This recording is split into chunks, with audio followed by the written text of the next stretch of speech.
Hi, this is Dennis Snipe, host of the thought-provoking, solution-oriented talk show, daring to make a difference in our communities, entitled FocusTalk. And I'm looking for you to be the next featured guest on FocusTalk. If you're an entrepreneur, an author, community-based organization, artist, or if you're simply daring to make a difference in your community, I need to hear from you. Here's what I need you to do. Send an email to dennis@dennissnipe.com with your name, brief description of what you do, contact number, and why you should be a guest on Focus Talk. I look forward to hearing from you soon. In the meantime, please continue to stay focused.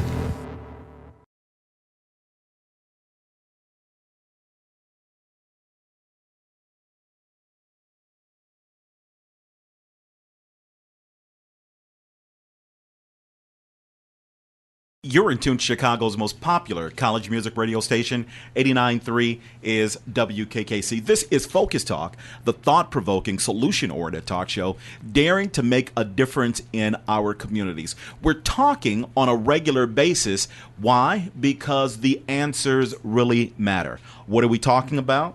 Well, we're talking about politics, religion, personal development, education, history, music, and then from time to time, we are spotlighting positive people right here in the Inglewood community, throughout the Chicagoland area, as well as the entire nation. I'm your host, Dennis Snipe.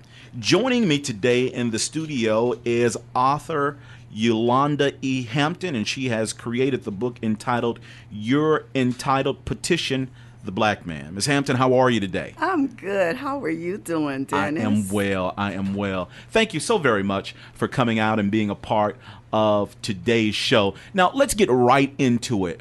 Why was You're Entitled, Petition the Black Man written? First, I want to say thank you You're welcome. For inviting me to be here on your show. And I also want to say that this book, like you said, was created. It really was created. And it was something that was birthed inside of me. Mm-hmm. It came from years of experience. My experience with the black man, whether it was good, whether it was bad, whether it was ugly, whether it was happy, whether it was sad. It's my experience. And it's to the black man. It's about the black man, but it's about the woes of the black woman. It's about our desires to see the black man come out from behind and into the forefront, because I know it's inside of him, but he has to believe so that it can come out of him. Mm-hmm. It's there. We look around and I say, we could be doing better. We could be doing better if the black man believes we can do better. So you're saying individually or collectively, the black man and the black woman together, or the black family as a whole, that we could be doing better? It's collectively, because I can't pinpoint and stereotype one particular black man. It's a community thing. It's a black nation thing. It is all of us working together. The black man working with the black woman, the black man and woman working with the black children to build family. Family in the black community is deteriorating, and it's heart-wrenching, and it's heartbreaking, and it's something that has to change. It has to change right away. I need you. You need me. The black man needs the black woman. The black woman needs the black man. Okay. Now, I believe you wholeheartedly. However, I also believe that there has been a breakdown. There has been a disconnect over time. And so, considering that you've crafted the book, can you tell me, well, what do we do about the breakdown in between? Because at this point, there are some women, and I may get in trouble for this, but I want to put it out there. Some women say, well, I'm an independent black woman. I really don't need a man. Everything that a man can do, I can do for myself. And I have Bob who can take care of my needs. And Bob would be the battery-operated boyfriend. And so, based on that, can we adequately say that we can fix that fissure so that the black family, the unity that's so necessary in the black family, can be restored? It's a mindset. It's a mentality. You can't fix something on the outside until something has been fixed on the inside. And the reason it's disconnected and it's broken is because we don't believe anymore in a higher authority.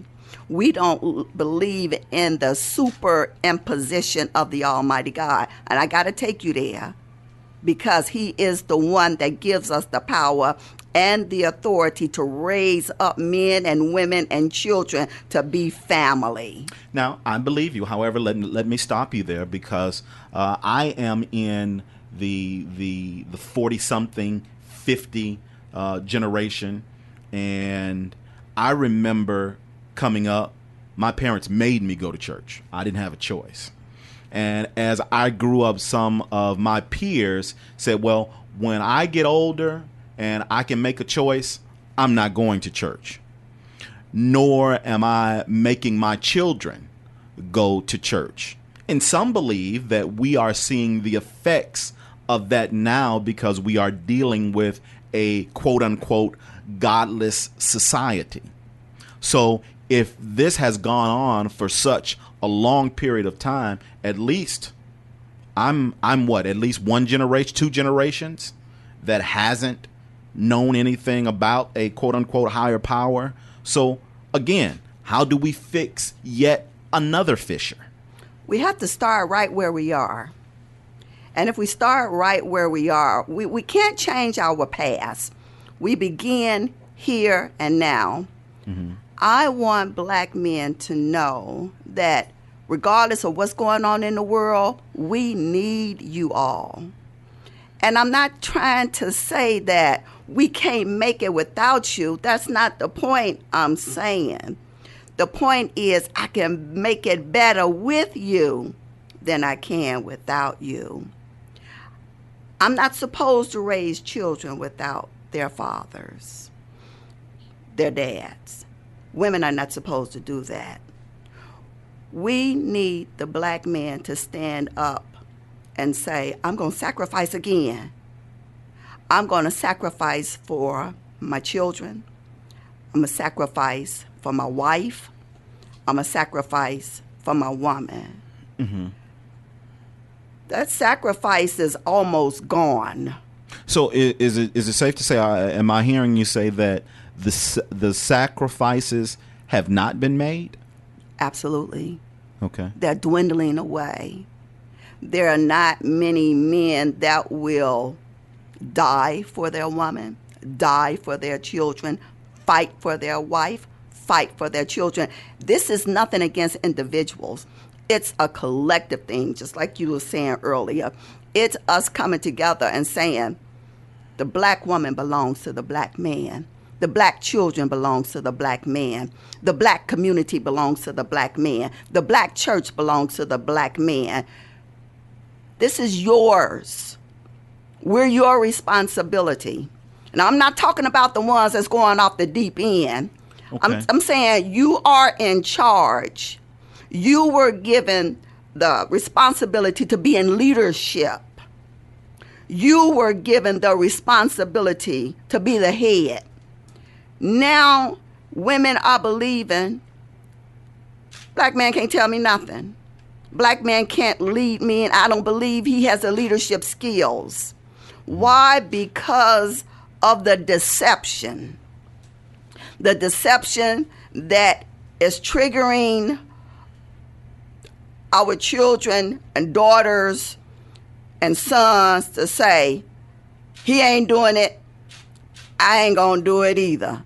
So he don't care, I don't care either. So now for those individuals who have not reluctantly, but who have effortlessly thrown away the mandate to be leaders, to be the king, to be the priest, the prophet, the protector, the provider of their particular family, and said, hey, I don't want to do that.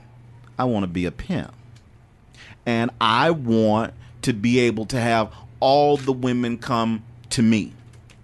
So now it's one thing to say, and I believe I'm playing the devil's advocate here, that it's one thing to have the role, but it's quite another for an individual to say, I don't want that. I don't want to be the priest, the prophet, the protector, the provider, and have that yoke of responsibility on my shoulders. I want to be scot-free. I want to be loose. I don't want to do that. That's fine. But it's your responsibility with that other brother and another brother to say, you can be whatever you want to be, but you can't be here in our community because we're trying to raise our children.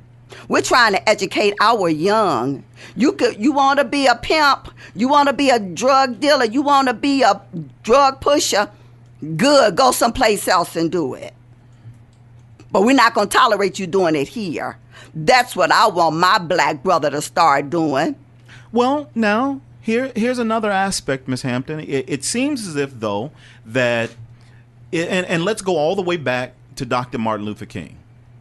And he basically said that we have integrated our people into a burning house. And that others have said that integration was one of the worst things that could have ever happened, because you had some communities, or at that particular time, all communities, they had the butcher and the lawyer and the doctor and the custodian all in the same community together. And so the young people saw these different types of people in the community, and they were able to thrive in their own community. However, integration set in and said, well, you know what? I done made it better, and I'm out of the ghetto. I don't want to see any faces that look like mine. And therefore, a totally different mindset set in, and individuals begin to say, I don't want to be like them. And I want to go somewhere else where things are much different, and I don't want to be bothered with my folk. Because my folks are stealing and breaking into my house and talking crazy to my daughter and my wife. And they left.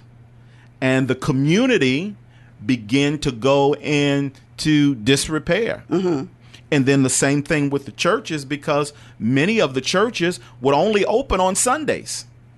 When years ago, the churches were daycare centers, they were after school care. That's where all of the individuals, Aretha Franklin and so many others, that's how they learned how to sing. That's how the accountants learned how to count money. Yes. Because it was in the church. Yes. But after the individuals moved out of the community to quote unquote greener pastures, then the intercity begin to crumble. Okay. So now how do we start over and fix not only the destruction that has been left in the African American community, but the mental destruction that took place before it even began to manifest itself in the neighborhoods? Well, it has to begin with black men who have a determination to get together with other black men and implement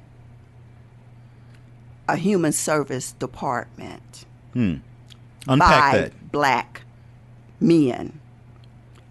Not leaving the black women out, but coming together, realizing that, yes, all of that did cause us to stop struggling and stop building what was ours. Now, I'm not saying we cut off everybody. I'm saying we build our own selves up again by black men coming together. And the problem is black men have become so disconnected that they're only about getting for themselves what it is they desire. That does not work. It is getting worse. I need black men to come together and say, we have a problem. We need to fix it. And the only way to fix this problem is if we start one family at a time. Reach a black man and build a black man. They say a woman can't raise a man. Well, if I can't raise a man and you can't raise a man, then who raising a man? Somebody got to do it, else he going to raise himself. The street's going to raise him. Black men have more power than they know. Black men are not utilizing that power. When a black woman, got a good black man, and when I say a good black man, he cares more about just himself, and he takes the time out to reach out to his children and his community. That's a good man because he's unselfish. He's showing sacrificial love. He's caring about more than himself because he knows that outside, whatever is outside, is going to affect his children. But if he don't take it outside of his home and start repairing the breaches and the gaps and the disconnection, our children are going to continue to fall by the wayside. If the black man who has accomplished, achieved, gained wisdom and knowledge and understanding, and he doesn't take what he knows and builds it and puts it into a younger black man so that he can do the same thing, our daughters, granddaughters, and great-granddaughters are not going to be able to flourish and prosper and have a legacy and a posterity and a heritage. We need you all to do that. So now, Ms. Hampton, do you give this manifesto in your book, You're Entitled? Yes, I do. Petition the Black Man? Yes, I do. As to how we can not only rebuild the community, but also rebuild the mental breach that has taken place in our minds. You mentioned the church, and the church can have a great impact in a community. Mm-hmm.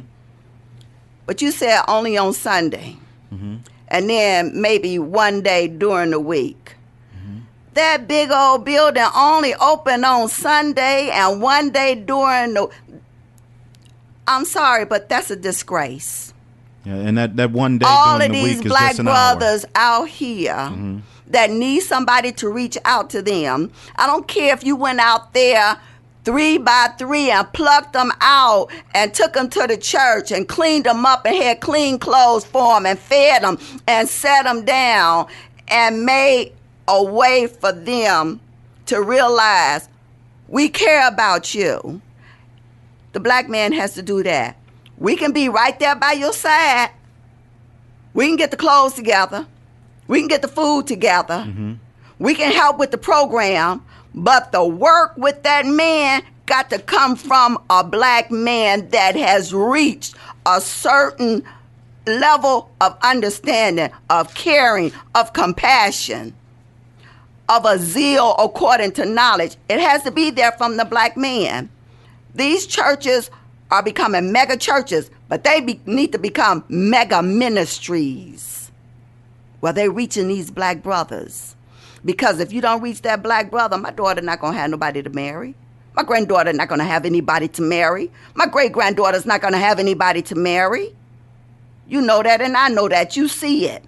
You see the rejection. You see the neglect. You see the abandonment. It's not getting any better. Now, Ms. Hampton, where's your book available at? It's available on Amazon.com. That's the ebook. And I am printing the paperback myself. Okay. I came from Kennedy King, Visual Communications. It's a big job, but I'm doing it. Awesome. I am doing it. Now, can we contact you through social media? Yes, you can. I'm on Facebook, Yulonda E. Hampton, and that's spelled Yulonda, middle initial E, Hampton, Hampton, or You're Entitled, Petition the Black Man on Facebook. Okay. Miss Yulonda Hampton, thank you so very much for coming and sharing a little bit of what's going on in your mind, that you put it down on paper. We'll be able to look at it again and again and utilize it for the reconstruction of our communities. I thank you, and I appreciate you more than you know. Thank you, Dennis Snipe. I really appreciate this interview. Yes, ma'am. You're in tune to Chicago's most popular college music radio station. 89.3 is WKKC. This is Focus Talk with Dennis Snipe on 89.3 WKKC.